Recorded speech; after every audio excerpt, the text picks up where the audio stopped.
എന്റെ അച്ഛൻ മാട്ടുപ്പെട്ടി മഹാദേവനോടുള്ള വാശി ഇന്നു മുതൽ ഞാൻ ആരംഭിക്കുകയാണ്.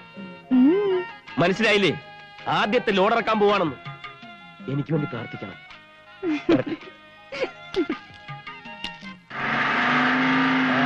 വരുന്നുണ്ട്. ആ ഗോലെ വട. ആ വണ്ടി പോട്ടെ. റൈറ്റ്. ലോഡ് എങ്ങോട്ടാ? മാട്ടുപ്പെട്ടി മഹാദേവന്റെ വീട്ടിലോട്ട്. മാട്ടുപ്പെട്ടി മഹാദേവൻ. എന്താ ഇടപാടിത്?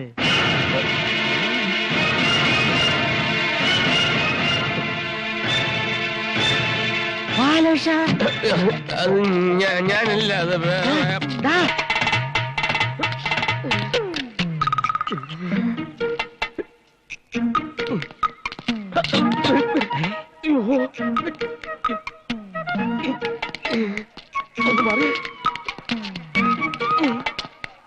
എല്ലാം ഒരേ നിറവും തലയിൽ കിട്ടും. അയ്യോ ആള് മാറിപ്പോയി. ആരുടെ?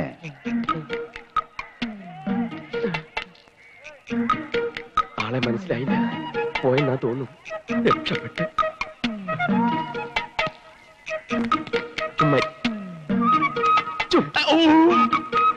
നീ? അതെ, ആള് മാറിപ്പോയിട്ടില്ല. ചുവന്ന ഷർട്ട്, കള്ളിമുണ്ട്, തലേക്കെട്ട്. കണ്ടാൽ അറിഞ്ഞൂടെ ഞാൻ വെറും കൂലിയാണെന്ന്. കൂലിക്കാരനോ? ഇന്നുവരെ അങ്ങനെ അല്ലായിരുന്നു. നിങ്ങളെ മോളെ കെട്ടിയതുകൊണ്ട് അങ്ങനെയായി മാറേണ്ടി വന്നു. അച്ഛനെ അറിയിക്കാതെ പെണ്ണ് കെട്ടിയ കുറ്റത്തിന് എന്നെ വീട്ടിൽ കയറ്റില്ല. അതെനിക്കൊരു വാശിയായി. ആ നിമിഷം ഞാൻ പ്രഖ്യാപിച്ചു, എന്റെ അച്ഛൻ മഹാദേവനെ പരസ്യമായി നാറ്റിക്കുമെന്ന്. അതിന് ഞാൻ കണ്ടെത്തിയ മാർഗമാണ് ഈ കൂലിവേഷം. ഞങ്ങൾ എവിടെയാ താമസിക്കുന്ന അറിയാവോ? ചേരിയില് ചേരിയില്. മോനെ, എനിക്ക് എന്റെ മോക്കും വേണ്ടി നീ അനുഭവിക്കണ ത്യാഗങ്ങൾ. നീ വലിയവനാണടാ, വലിയവൻ. ഇനി എന്തിനാണ് ചെയ്യേണ്ടത് എനിക്കറിയാം. ഞാൻ ക്വാരിയിട്ട വെള്ളം ഞാൻ തന്നെ ത്യാഗിക്കളയാം. ഞങ്ങളെ അച്ഛന്റെ വീട്ടിലേക്ക് താമസിക്കാൻ ക്ഷണിക്കുകയാണല്ലേ? അതിന് മാത്രം അച്ഛൻ എന്നെ നിർബന്ധിക്കരുത്. ശരി, അങ്ങനെ അങ്ങോട്ട് നിർബന്ധിക്കുകയാണ്. അച്ഛാ അച്ഛാ അച്ഛാ അച്ഛാ അച്ഛൻ എന്താ ഒന്നും മിണ്ടാത്തത്? പ്രശ്നങ്ങളൊക്കെ തീർന്നു. ഞങ്ങൾ കൂടെ വരാൻ തയ്യാർ. മഹാദേവന്റെ വീട്ടിലോട്ട് പോട്ട്. അയ്യോ അയ്യോ, മഹാദേവന്റെ വീട്ടിലോട്ടാ?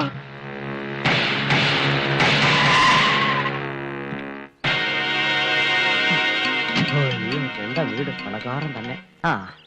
ആരാ? ഞാനാ. ഞാനെന്ന് പറഞ്ഞ അറിഞ്ഞൂടെ? ഞാൻ കുബേര, കുമാർ കുബേര. ഇരുന്നാട്ടെ. ഇരിക്കാം. ഒരു തരത്തിൽ പറഞ്ഞ ഞാനും താനും തന്തമാര. താൻ തന്റെ മോന്റെ തന്ത, ഞാൻ എന്റെ മോടെ തന്ത. ഈയിടെ തന്റെ മോൻ ഒരു പെണ്ണിനെയും കെട്ടിക്കൊണ്ട് ഇവിടെ വന്നു. താൻ അവരെ പള്ളു വിളിച്ച് പുറത്താക്കി. ശരി എന്നെ. ഇനി തുറന്നങ്ങോട്ട് പറയാം, എന്റെ മോളെയാണ് തന്റെ മോൻ കെട്ടിയിരിക്കണത്. കയറ്റി ഇരുത്തിട്ട് ഇറങ്ങിപ്പോവാൻ പറയില്ല. നമുക്കെല്ലാം പറഞ്ഞു ഒതുക്കാം. ഞാൻ തയ്യാറല്ല. ഇല്ലെങ്കിൽ തന്റെ മോൻ മുഴുനീള കൂലിയായി പോകും. ഓട്ടടോ. എന്നാലും മാട്ടുപ്പെട്ടി മഹാദേവന് ഈ നാട്ടിലൊരു വിലയുണ്ട്.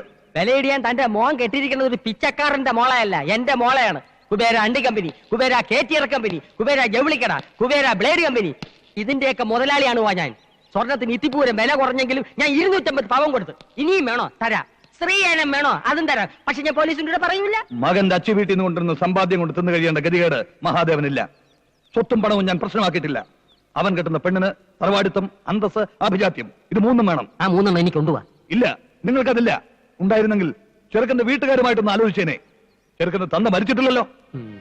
ഇല്ല, എന്റെ അനുവാദമില്ലാതെ നടന്ന ഈ വിവാഹം അംഗീകരിക്കാൻ ഈ മാട്ടുപ്പെട്ടി മഹാദേവൻ അത്ര വിശാല മനസ്കനൊന്നുമല്ല. ഒരേ ഒരു മോനല്ലേ ഉള്ളൂ. ഒന്നുകൂടി ഒന്ന് ആലോചിച്ചിട്ട്. എനിക്കൊരു മകനുണ്ടായിരുന്നു. അവൻ മരിച്ചിട്ട് ഒരാഴ്ചയായി. അയ്യോ, നാക്കി കുരുവരണ വർത്താനൊന്നും പറയല്ലേ. താൻ മാട്ടുപ്പെട്ടി മഹാദേവനല്ല, മാട്ടുതൊട്ടി മഹാദേവൻ. മാട്ടുപട്ടി. വണ്ടിയുടെ എന്താ ഇത്? കൊറേ നേരായാലും എന്നെ പിടിച്ചിവിടെ നിർത്തിയിട്ട് എന്താ കാര്യം? അത് അച്ഛനോടുള്ള പ്രതികാരം തീർക്കാൻ പോയിട്ട് വന്നപ്പോ തുടങ്ങിയതാണല്ലോ ഈ ടെൻഷൻ. എന്താ വല്ലവരും കളിയാക്കിയോ? കാണും കാണും. മഹാനായ മഹാദേവന്റെ ഒരേ ഒരു മോനല്ലേ കൂലിപ്പണിക്ക് ഇറങ്ങിയത്. കളിയാക്കാണ്ടിരിക്കോ? ലക്ഷ്മി, ഇപ്പോ പറയാനും വയ്യ പറയാതിരിക്കാനും വയ്യ എന്നൊരവസ്ഥയിലാണ് ഞാൻ. എന്നാ പറ. നീ മാട്ടുപ്പെട്ടി മഹാദേവന്റെ മോനല്ല ആണോ? അല്ല. അല്ല എന്ന് പറയാം. എന്തിത്ര വിമിട്ടം? കായുണ്ടായ ശേഷം ആദ്യമായിട്ടാണ് എന്റെ മാനം കിടന്നത്. അതിന്റെ മനോഷവും തീർക്കാൻ രണ്ടെണ്ണം അടിച്ചിട്ടാണ് വന്നിരിക്കുന്നത്. ഇങ്ങനെ ഒരു മാനെ പറ്റി എന്തെങ്കിലും സ്നേഹമോ ദൈവമോ ഉണ്ടായിരുന്നെ അയാൾ എന്റെ കൂടി വർത്തമാനം പറയാമായിരുന്നോ? അപ്പൊ ഒന്നും അറിഞ്ഞില്ലല്ലേ? വെറും വൃത്തിയിട്ട മനുഷ്യൻ. നിന്റെ തന്തിയായതുകൊണ്ട് പറയല്ല. വെറും തറ തൊട്ടി ഒരു കൾച്ചറും ഇല്ലാത്ത തെണ്ടി. അയക്ക് പഠിപ്പില്ലടേ. അച്ഛാ നീയൊന്നും പറയണ്ട. എന്തിനാണ് എടുക്കുള്ള വെച്ച് എടുത്തോണ്ട് വാ, നമുക്ക് വീട്ടിൽ പോവാം. അത് തന്നെ ഞാനും പറഞ്ഞത്. നീ എളുപ്പം പോയി പെട്ടി ശരിയാക്ക്. എന്റെ ഷർട്ടെല്ലാം എടുത്ത് വെക്കണേ. നിന്റെ ഷർട്ട് എന്തിനാണ് എടുക്കണത്? ഞാൻ എവിടെ മാത്രമേ കൊണ്ടുപോകുള്ളൂ. അച്ഛാ. കൊച്ച നീ പ്രതികാരം ചെയ്യേ, ജേരി താമസിക്കുക, ചുമട എടുക്കുക, എന്തൊരു പുല്ലുള്ളിലും ചെയ്. പക്ഷെ എന്റെ മോളെ ഈ ഓലക്കുരയിലിട്ട് നരയിപ്പിക്കാൻ ഞാൻ വിട്ടു തരൂല. നീ നിന്റെ തന്തയാനെ തൊപ്പിച്ചിട്ട് അയളുമായിട്ട് എന്റെ വീട്ടിൽ വാ. അപ്പൊ ഞാൻ മോളെ തരാം. ഞാൻ വരില്ല. അതുവരെ ഞാൻ ഇവിടെ കഴിഞ്ഞോളാം. നീ വരും. ഞാൻ വരില്ല.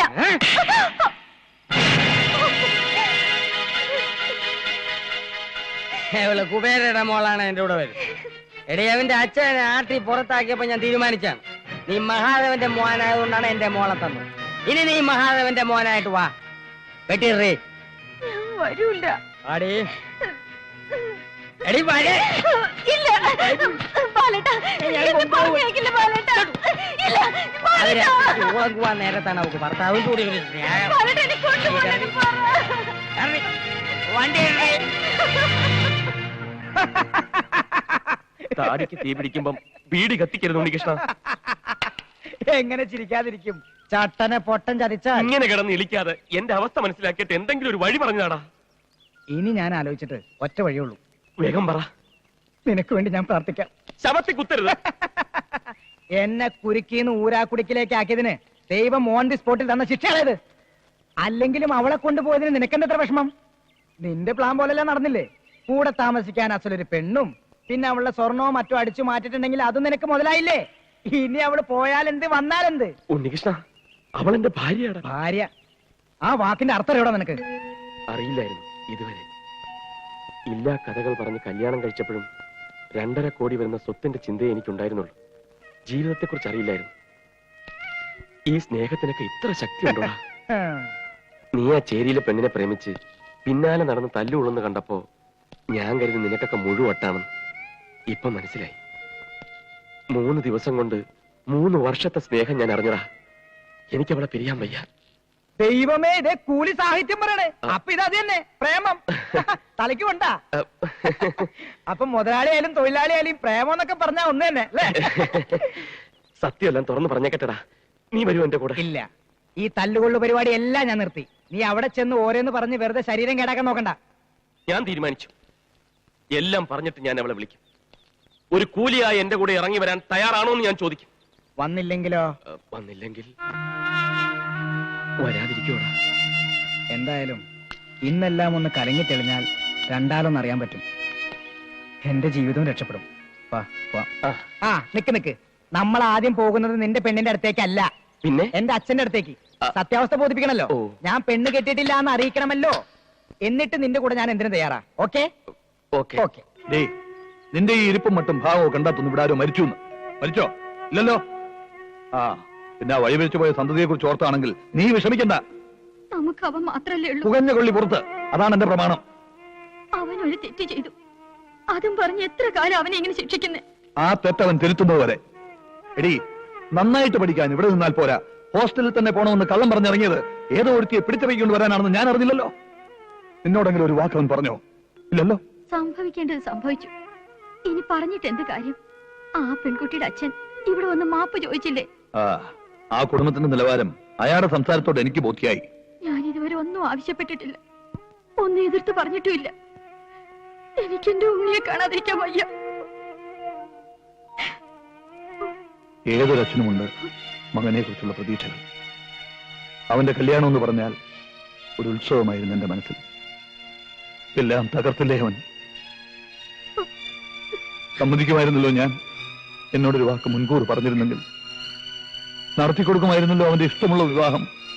എന്റെ സ്വപ്നം പോലെ തന്നെ. മഹാദേവൻ ആരുടെ മുമ്പിലും തല താഴ്ത്തിയിട്ടില്ല. ഇനിയിപ്പോ നിനക്ക് വേണ്ടി മകന്റെ മുമ്പിൽ താഴണം. അത്